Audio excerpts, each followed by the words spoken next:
জিয়াউর রহমান যখন হজ করতে গিয়েছিলেন প্রথমবার, তখন পবিত্র কাবাঘর খুলে দেওয়া হয়েছিল। কাবাঘরের ভেতরে প্রবেশ করে তিনি নামাজ আদায় করেছেন। প্রায় 40 মিনিটের মতো হয়ে গেছে, অন্যরা সবাই বেরিয়ে আসছেন, শহীদ জিয়া বের হচ্ছেন না। অলি আহমেদ সাহেব তখন ওনার এডিসি কর্নেল অলি, তিনি ভেতরে গিয়ে উকি দিলেন, দেখলেন জিয়াউর রহমান সাহেব কাবাঘরের ঝাড়নটা বুকের মধ্যে নিয়ে অঝর ধারায় কাঁদছেন আর আল্লাহর কাছে বলছেন, যে আল্লাহ, আমার দেশকে এবং এই মুসলিম উম্মাকে তুমি রক্ষা করো। This is Ziaur Rahman. বাংলাদেশের মানচিত্রটাই ছিল শহীদ জিয়ার হৃদয়টা। না হলে একটা দলের যে সঙ্গীত, দলীয় সঙ্গীত, প্রথম বাংলাদেশ আমার, শেষ বাংলাদেশ, জীবন বাংলাদেশ আমার, মরণ বাংলাদেশ, এইটা উনি নিজে পছন্দ করেছিলেন।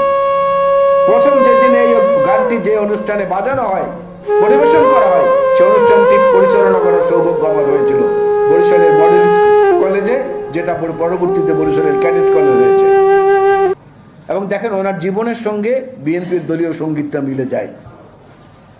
দলীয় সঙ্গীতটার লাইন হচ্ছে, প্রথম বাংলাদেশ আমার, শেষ বাংলাদেশ। জিয়াউর রহমানকে বাংলাদেশের মানুষ চিনেছে 1971 সনে, যখন বাংলাদেশের জন্ম হয়েছে, আনুষ্ঠানিকভাবে হয়েছে 71-এ।